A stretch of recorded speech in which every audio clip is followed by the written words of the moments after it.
Hey guys, welcome to Nerdarchy, for Nerds by Nerds. I'm Ted, and today I'm hanging out with Nathan Nerdark. Eric Steve. I'm Ryan. Today we have a player, 911, and this Dwarven Barbarian needs a hand.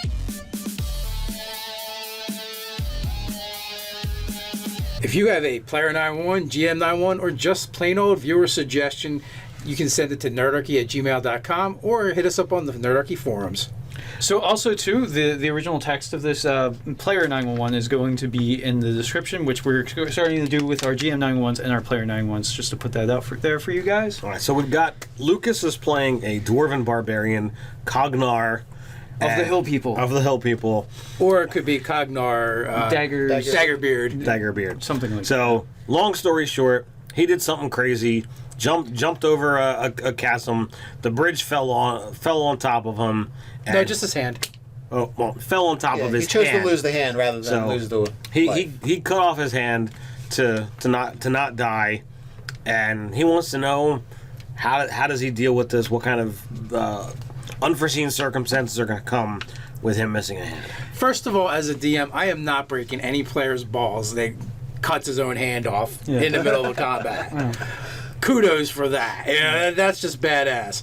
He's a barbarian, so he does not get a fighting style. This part was when we were reading it. I didn't catch the barbarian thing. I'm like, well, if he's a ranger or a fighter or or a paladin, this could actually be a real issue because it's part of your class feature. But that being said, even if it was, as a GM, I would let him retrain after a level. So one level of, okay, I don't get this one feature, but next level you could switch it. Right. Yeah. Because if he was using a two-handed weapon, same thing. This would apply to a feat as well.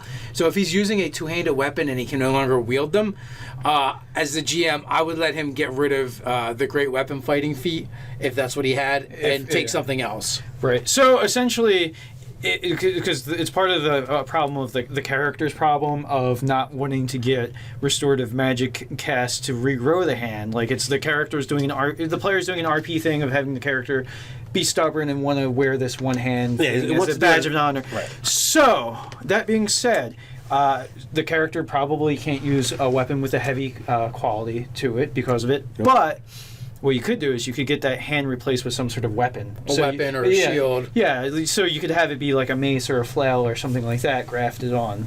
So weaponized graph. He wanted to know what disadvantages we would see he would have. And this one I would just use common sense. Like, Does it take two hands to do? Exactly. All right. Clapping out of the question. Right? Exactly. Well, he could slap himself. Yeah, there you go. And I've seen people climb with one hand. So if you once you get acclimated to doing it, you can just do it. If one of the kids my mother-in-law used to watch and used to be friends with my kids, she was born with a disability, and she didn't have her left hand, and she had a short arm, and she learned to tie her shoes before my son did. So and that's like fine manual dexterity, when you think about it. So you learn you basically adapt and learn to do things. So unless it's obvious something that you're going to need fine manipulation on both hands, I really wouldn't worry about hand wave it. But if you want to, if you and the GM want to have some sort of penalization, you could say disadvantage or -2 maybe for a while until you become acclimated. If it's your right hand, like in social situations where you have to shake hands, you could go disadvantage on your persuasion checks. Right. Precisely. Yeah, it gets awkward. They put out their hand, and they look at your hand. You're like, oh. Let's go. Let's go for like a hammer bump, a fist bump with a hammer instead. I mean, there was Belwar, the character Belwar. Absolutely. I forget his last... He lost both hands. Yeah, because Dritz got him screwed over and got both hands amputated off. But he replaced them with a hammer, a cool mithril hammer and pickaxe. So you got an upgrade. And since it's a fantasy game, we don't ask about how he wipes his ass when he gets the bathroom. How do you scratch your balls with that? Very carefully. There's cantrips for that. So you have basically a roll of toilet paper that has mage hands permanency on it, or I was just going to leave it at there's cantrips for that. Yeah. Excuse me. So. Go ahead, Ted. I was going to say, so it's clear things like, some of the tool proficiencies and musical instruments that are clearly using two hands that you're just not going to be doing. Other than that, cool, awesome role-playing thing, it should be rewarded. I think there needs to be something that happens to elevate. I hope you at least got inspiration for that. Yeah. Sorry about your hand, but I have inspiration. Although, if Todd was the bard in that game, he would not have given inspiration for that. Probably not. So, the only thing I would say is discuss it with your GM. See what he feels is appropriate. Can you choose to take disadvantage on certain things to gain inspiration throughout the game? Oh, you can take that as a flaw, almost like adding another flaw. Yeah. Cool.